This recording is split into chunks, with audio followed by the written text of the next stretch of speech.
Bueno, el caso de las libranzas hay que distinguir dos tipos de libranza. Unos que se llaman libranzas bancarias, que son las que se emiten en entidades financieras, sobre las cuales no ha habido un mayor problema. Realmente el grado de siniestralidad o de incumplimiento en estas compañías es muy bajo. Se dice que no supera el 3% el grado de siniestralidad, y el problema se ha dado más bien con las libranzas extrabancarias. Hubo una ley, que es la ley 1527 del 2012, que autorizó a cualquier cooperativa, cualquier sociedad, cualquier fondo de empleados a emitir estos documentos, y más aún permitió la negociación a través de compañías administradoras de libranzas. Como es una cadena muy compleja que va desde el empresario, pasa por el trabajador que obtiene el crédito, luego llega al administrador de libranzas y finalmente llega a unos inversionistas, cualquier fisura, cualquier fractura que ocurra en alguno de los eslabones de esta cadena, pues produce un incumplimiento que origina naturalmente consecuencias muy gravosas para el inversionista. Entonces se han producido el colapso de algunas de estas compañías, y por eso la superintendencia ha emprendido un plan en el cual hemos primero mandado 400 oficios a las compañías que están en este sector para establecer exactamente qué es lo que hacen. Luego de esas 400 hemos seleccionado unas 75 a las que hemos visitado directamente en sus oficinas para determinar información financiera, contable, y de estas 70 visitas se han ordenado la intervención a través del control de por lo menos 10 compañías de esta naturaleza. 8 han entrado a procesos de reorganización empresarial, otras tantas han ingresado a la liquidación, y hoy hay un número importante de compañías de libranzas que entraron a trámites de intervención por captación ilegal de recursos del público.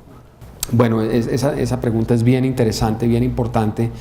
porque a diferencia de percepciones que puedan existir, este año se ha caracterizado por un menor número de procesos de insolvencia, tanto menos procesos de insolvencia como menos procesos de liquidación. En los casos de reorganización pasamos de 277 que tuvimos el año pasado, y hemos proyectado para este año que haya más o menos unos 255, es decir, una reducción aproximada del 8%.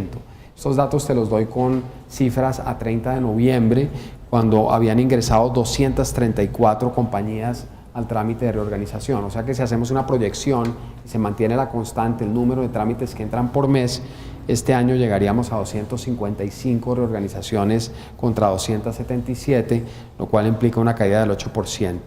Y en el caso de la liquidación ocurre más o menos lo mismo. Tenemos 134 liquidaciones hasta ahora, que si las proyectáramos en una forma constante hasta diciembre, nos llevarían a 146 contra 151 del año anterior, lo que nos da un poco más del 3.3% de reducción este año. De manera que hay una relativa estabilidad, por lo menos en cuanto tiene que ver con esta clase de procedimientos. Y en cuanto a los sectores, que es la segunda pregunta, pues es evidente que observamos una diferencia importante frente al año inmediatamente anterior, donde cerca del 15% de las compañías que entraron a trámites de insolvencia eran compañías de servicios petroleros, lo cual naturalmente surgió a partir de la crisis del precio del petróleo, que a finales del año 2014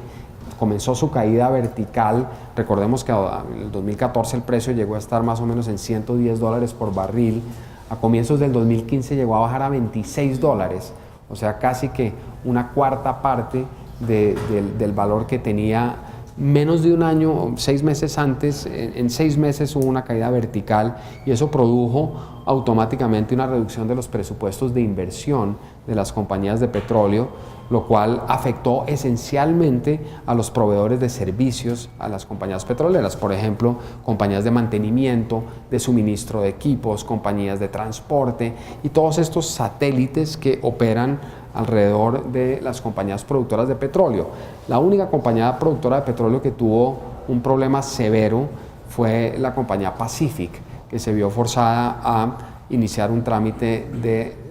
reestructuración empresarial bajo las leyes de Canadá, en simultánea o más bien en forma coordinada con los tribunales de Nueva York y la Superintendencia de Sociedades en Colombia. Es el primer proceso realmente de insolvencia transfronteriza que se cumple en Colombia, por cierto, bajo las leyes de la Comisión de las Naciones Unidas para el Derecho Mercantil Internacional. En ese caso en particular fue muy interesante ver cómo los tres países, Canadá, Estados Unidos y Colombia, habían adoptado la misma ley modelo y eso permitió la articulación y coordinación de las fases del proceso. Para contestar muy concretamente la pregunta, mientras que en el año pasado vimos una significativa incidencia de la crisis del sector petrolero en los procesos de insolvencia, este año no ha habido un sector específicamente destacado en trámites de insolvencia, de manera que vemos prácticamente los distintos sectores de la economía representados en situaciones de liquidez. Bueno, el próximo año, por supuesto, cada año trae retos enormes. Yo creo que hay un reto legislativo importante. Nosotros tenemos varios proyectos en curso. Un proyecto es el proyecto de libranzas, que a pesar de que no es un proyecto de iniciativa gubernamental, es un trámite en el que la superintendencia tiene un interés especial y por eso apoya al senador. Hay otro trámite interesante legislativo, que es un proyecto de ley de sociedades deportivas, las llamamos SAS-D, o Sociedades por Acciones Simplificadas Deportivas, que venimos trabajando conjuntamente con Coldeportes y que pretende suministrarle a los clubes deportivos, no solamente de fútbol, sino de cualquier disciplina, la posibilidad de migrar al sistema de la Sociedad por Acciones Simplificada con unas características específicas bien interesantes, un objeto exclusivo, que es un objeto deportivo, pero con la posibilidad de beneficiarse de todas estas facilidades que la Sociedad Simplificada tiene y que en este momento están vedadas para las compañías deportivas que actualmente solamente pueden operar bajo el sistema de la sociedad anónima. Entonces tenemos retos desde el punto de vista legislativo. También obviamente tenemos los retos administrativos obvios, tenemos que terminar procesos grandes, un reto obviamente es cerrar el capítulo de Interbolsa y en esa medida esperamos poder cumplir definitivamente la extinción de todos estos casos que estaban pendientes, Premium y las demás compañías vinculadas, y por supuesto seguiremos muy dedicados a resolver el problema de las libranzas, a tratar de recuperar activos y tratar de cerrar las compañías que no funcionen adecuadamente.